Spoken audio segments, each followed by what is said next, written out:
Sahabatku, salam sejahtera dan salam sehat selalu untuk kita semua.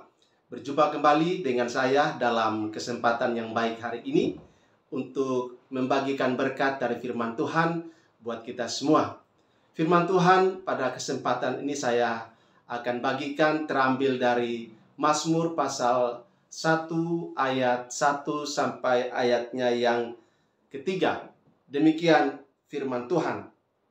Berbahagialah orang yang tidak berjalan menurut ajakan orang fasik, yang tidak berdiri di jalan orang berdosa, dan yang tidak duduk di dalam kumpulan atau komplotan pencemooh. Tetapi yang kesukaannya ialah Taurat Tuhan, dan yang merenungkan Taurat itu siang dan malam. Ia seperti pohon yang ditanam di tepi aliran air, yang menghasilkan buahnya pada musimnya, tidak pernah layu daunnya, apa saja yang dilakukannya berhasil. Sahabatku, kebenaran firman Tuhan ini mengajak kita untuk tentu ingin bahagia dalam kehidupan kita. Dan menurut Mazmur 1 ayat 1 sampai ayat yang ketiga, maka ada beberapa hal yang perlu kita lakukan agar bisa menikmati hidup yang bahagia.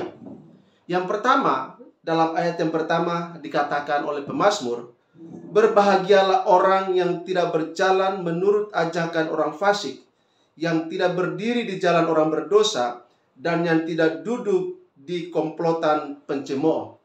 Sahabatku, ayat 1 dari Mazmur 1 ini memulainya dengan pernyataan berbahagialah, beruntunglah, diberkatilah orang yang tidak berjalan menurut nasihat orang fasik. Kita harus mengenal siapa orang fasik itu. Orang fasik adalah orang yang tidak takut akan Tuhan, orang yang tidak menghormati Tuhan, orang yang tidak taat kepada firman Tuhan.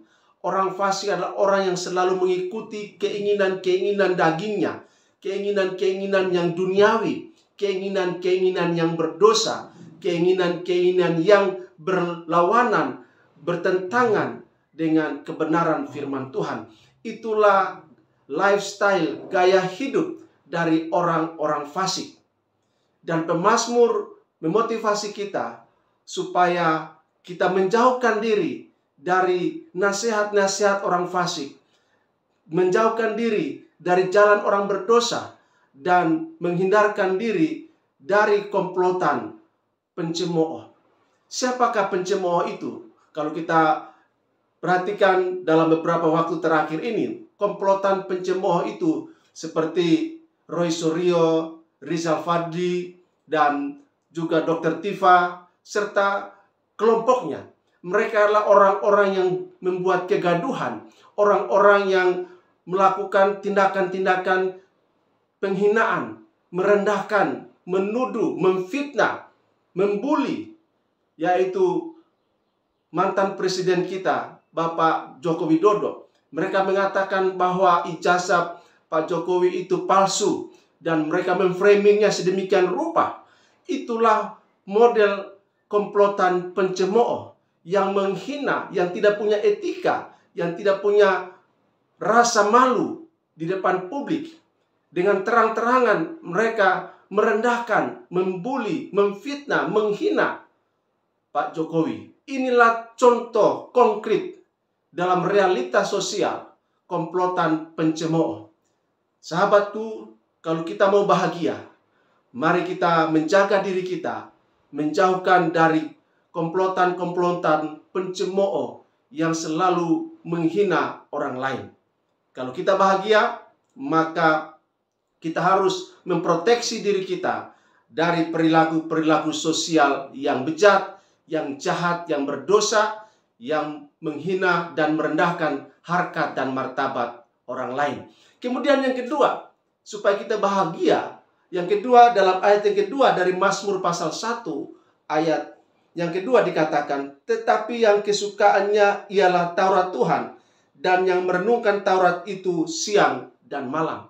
Sahabatku, Taurat Tuhan yang dimaksudkan oleh pemazmur dalam konteks dekat adalah Taurat yang ditulis oleh Musa, yaitu Kejadian, Keluaran, Imamat, Bilangan, dan Ulangan. Kemudian diperluas lagi yaitu dari kitab Kejadian sampai kitab Maleakhi, Perjanjian Lama.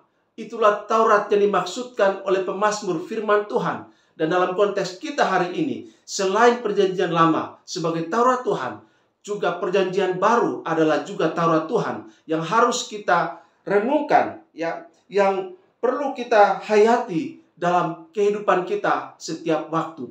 Sebagai orang-orang percaya, orang Kristen, anak-anak Tuhan, kita harus rindu, haus, dan lapar akan firman Tuhan. Kenapa sahabatku? Karena firman Tuhan adalah kekuatan bagi kita dalam menghadapi pencobaan dalam hidup kita. Firman Tuhan adalah senjata rohani yang bisa kita gunakan untuk mematahkan panah api dari si iblis, untuk mengalahkan kekuatan-kekuatan jahat yang mencoba untuk mengganggu dan merusak kehidupan kita. Maka firman Tuhan menjadi benteng perlindungan yang sangat kuat, melindungi kita dari semua panah api yang dilepaskan oleh si jahat. Karena itu kata pemazmur, orang-orang yang berbahagia adalah orang-orang yang mencintai firman Tuhan, orang-orang yang suka akan firman Tuhan, hobi dengan firman Tuhan. Sebagaimana kita juga punya hobi, misalnya yang suka olahraga, dia hobi olahraga, yang suka membaca, dia membaca, yang suka makanan, hobi makanan, dia makan. Ada bagian-bagian dari kehidupan kita yang menjadi kesukaan, yang menjadi favorit kita secara jasmani. Tetapi sahabatku, secara rohani, favorit kita, kesukaan kita haruslah adalah firman Tuhan. Namun hari-hari ini kita tahu bahwa manusia bukan sedang haus akan firman Tuhan, bukan sedang lapar akan firman Tuhan, tapi manusia hari-hari ini haus dan lapar akan informasi. Sehingga ketika ada firman Tuhan yang disampaikan, mereka abaikan. Tapi kalau ada informasi-informasi terkait dengan dunia ini, perkembangan dunia ini, mereka begitu cepat melahapnya. Inilah suatu kenyataan kehidupan yang kita saksikan. Namun sebagai orang percaya, sebagai orang Kristen, mari kita menjadi pribadi-pribadi yang suka, haus dan lapar akan firman Tuhan. Karena Yesus berkata bahwa manusia hidup bukan dari roti saja, tetapi dari setiap firman yang datang dari Allah, yang menghidupkan. Kenapa? Roti sifatnya temporal, sementara saja. Karena tubuh daging kita ini akan berakhir di kuburan. Tetapi roh kita akan bersama-sama dengan Allah dalam kekekalan. Oleh sebab itu, ketika kita mengkonsumsi firman Tuhan, kita sedang merawat kehidupan rohani kita, roh kita, kesehatan rohani kita. Itu sangat dipengaruhi oleh konsumsi firman Tuhan yang kita lakukan setiap hari. Kemudian dampaknya atau hasilnya dari apa yang kita lakukan, menjauhkan diri dari kumpulan orang pencemooh, menjauhkan diri dari nasihat orang fasik, menjauhkan diri dari jalan orang berdosa, yang melakukan kesukaannya merenungkan firman Tuhan siang dan malam. Maka dampaknya ayat yang ketiga dikatakan, ia seperti pohon yang ditanam di tepi aliran air, yang menghasilkan buahnya pada musimnya, tidak pernah layu daunnya, apa saja yang dilakukannya berhasil. Inilah dampak dari kehidupan kita ketika kita berusaha untuk melakukan apa yang Tuhan inginkan. Maka kebahagiaan, keberuntungan, keberkahan itu akan menjadi bagian kita. Karena itu sahabatku, jangan pernah mengikuti nasihat orang fasik. Jangan pernah berdiri di jalan orang berdosa. Jangan pernah duduk dalam kumpulan atau komplotan pencemooh. Mari biasakan diri untuk mengkonsumsi firman Tuhan. Karena itulah yang akan menguatkan kita. Dan dampaknya kita akan berhasil, kita akan beruntung. Dan apapun yang kita perbuat, apapun yang kita kerjakan, maka akan dibuat Tuhan berhasil dan beruntung. Itulah yang dimaksudkan oleh pemazmur, hidup yang berbahagia. Demikian firman Tuhan buat kita pada kesempatan ini. Tuhan Yesus berkati dan shalom untuk kita semua. Amin.